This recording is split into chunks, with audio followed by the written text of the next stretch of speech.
National Tax Freedom Day. You know that day when the average American has worked long enough to pay his share of taxes for the year, and it's still 5 days away for the nation. But the low taxes in Tennessee means the volunteer state has been celebrating their freedom from taxes since the end of March. And today, the Tennessee House voted to repeal its death tax and cut their food tax. Joining me now, Tennessee's Republican Governor, Bill Haslam. Welcome to the show, Governor. Great to have you here.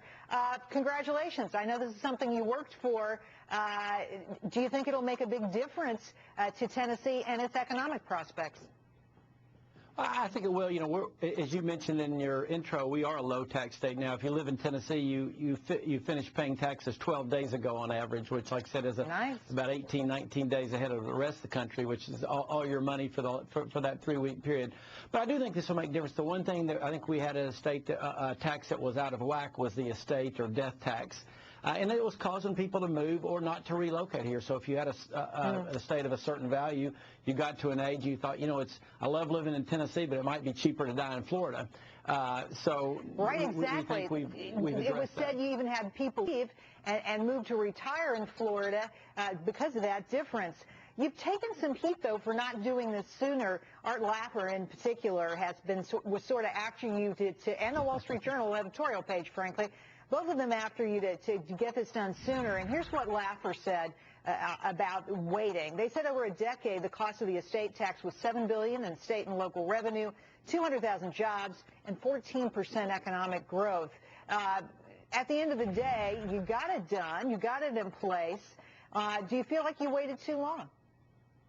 You know, this is we've been in office for 14 months, and to do away with a tax that's been in place for a long time, I think this quickly is significant. And significantly, we got it passed with pretty handsome majorities in both houses. So, you know, the issue is this, and we love the fact that Art Laffer lives here in Tennessee, but I think and we hope he doesn't die for a long time. But the important thing is, but so we'd like him around for a long time. But when he does, when he does, his heirs will be in good shape. And I think, like I said, when you take a tax that is punitive to folks, and it does chase capital away, and you know, states are a great laboratory for this reason. They can show the nation what's done because people literally do choose, and we make decisions for economic reasons. And I know a lot of people that were living in Tennessee that got to a certain age that moved their official residence elsewhere, and sometimes that meant investing their capital elsewhere. And, you know, as we say all the time, government doesn't create jobs. We don't. It's people with capital that are willing to risk that capital that create jobs. And if we're not encouraging them to be here, somebody else will. Well, as I've said many times on this show, the estate tax is actually the third tax on your earnings because you invest those, you get the earnings, you get tax on them, you invest the earnings, you get tax on it, and then the estate tax is the final insult for people who work hard all their lives.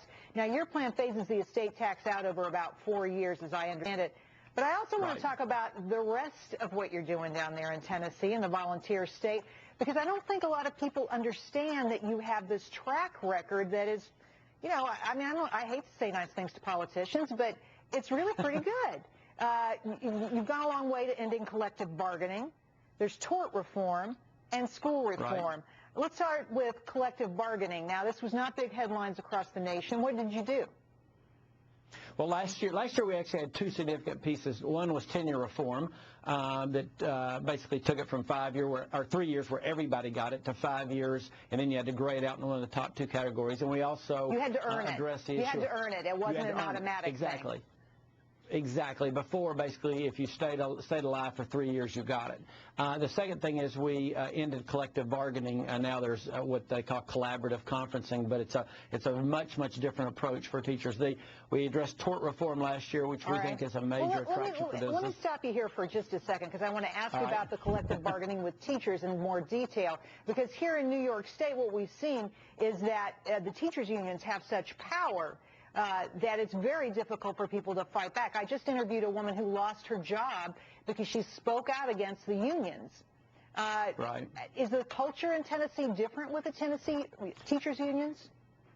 Yeah, I think that's really safe to say. I mean, the culture with unions in general would be much different in Tennessee than they are in New York, and we think that's a real competitive advantage for us. But, you know, this year, the other significant thing we did with government employees, it literally just passed today about 3 hours ago, is address the civil service laws around government hiring. You know, in government, there's two kind of taxes. There's the one you charge folks, and then there's the unseen tax of having a government that doesn't operate as efficiently as it should. And every one of our 22 commissioners said the way you can make government more efficient is to address the way that we hire and we decide who we're going to vote and who we're going to lay off in those cases. And that has to be on merit, not just on seniority. And we were able to get that passed just this morning. You know, the fact that this is revelatory is amazing to me. You also did some tort reform down there. You want to talk a little bit about that, too? Well, you know, we did. Again, I think what you have to look around and say is, what are your competitor or peer states have in place? And we looked at everything from caps on damages to some other things, and we realized we weren't as competitive.